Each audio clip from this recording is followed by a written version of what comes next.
السلام عليكم ورحمة الله وبركاته. الحمد لله أنا بخير وأموري طيبة ومستحيل أحزن على شيء يعني الله كتبه لي، والحمد لله على كل حال.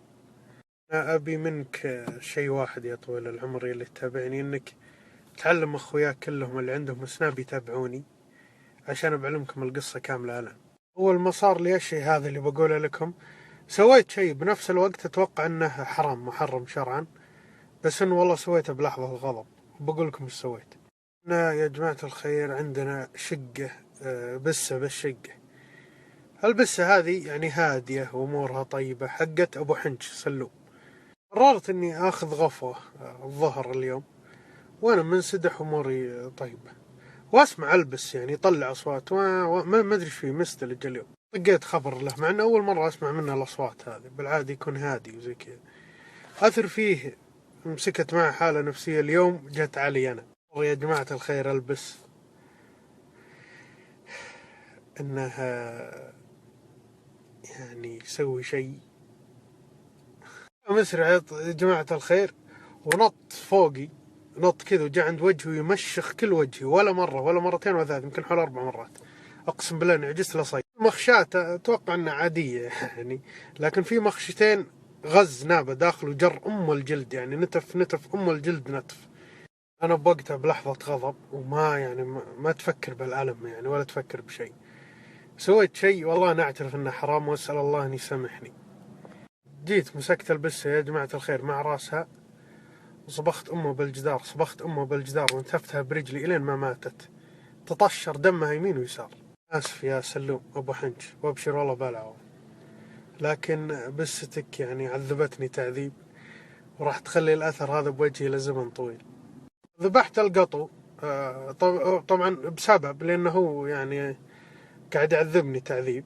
ذبحت عشان السبب هذا، وما اعتقد انه يجوز شرعا، لانه طبعا وقتها وانا اشوف يعني دم البس وقدام فضخ راس، انا يعني صدق يا جماعه فضخت راس، اول مره اشوف راس مغفوص. مره عذبت البس يعني ذبحته، وانا اشوف الوضع هذا الدمان، رحت اشوف وجه بالمرايه يعني شيء. الحمد لله الحمد لله. يعني الجمال ما هو جمال الوجه، جمال القلب، جمال الروح.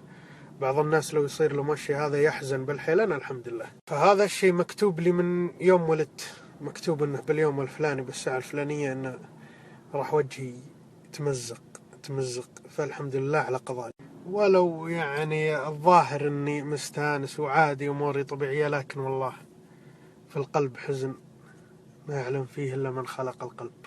يعني إذا أصبت بمصيبة يعني تذكر مصيبة غيرك ولو كانت مصيبتك قوية. الحمد لله في ناس أقوى مننا مصايب. والله ما أدري، يعني أي واحد خبير بالحيوانات يعلمنا.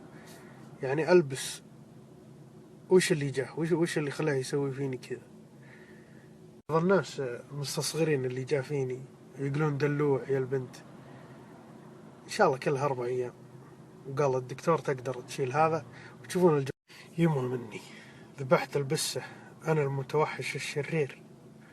هاشتاج سويمي قاتل القطط ترند عالمي. لا ببقى طول عمري مخوش، الحمد لله على كل خير. وش موقفة الدنيا، وسوي حزن وفيلم الشهر، الحمد لله. يا رجال مو لازم نتزوج، بس يا أخي بالخاص ما يعرفون يواسون والله العظيم. يقول سامي كل ما جرحك قوى عليك تذكر دم البسة. وش المواساة الخرا هذه؟ ما هي مخوش عادية يعني جارح يا الربع. الجلد اللي فوق هذا متطشر، خاصة اللي هنا هذا تشوفون اللي مزود عليه هذا هنا. دعواتكم والله يوفق الجميع كل خير. فمان الله يا رجال. يعني مهما كان مهما صارت يعني ما توصل انك تذبح يا اخي البس. يعني اوكي ما خشب كذا، بس ما توصل انك تذبح يا اخي، حرام عليك.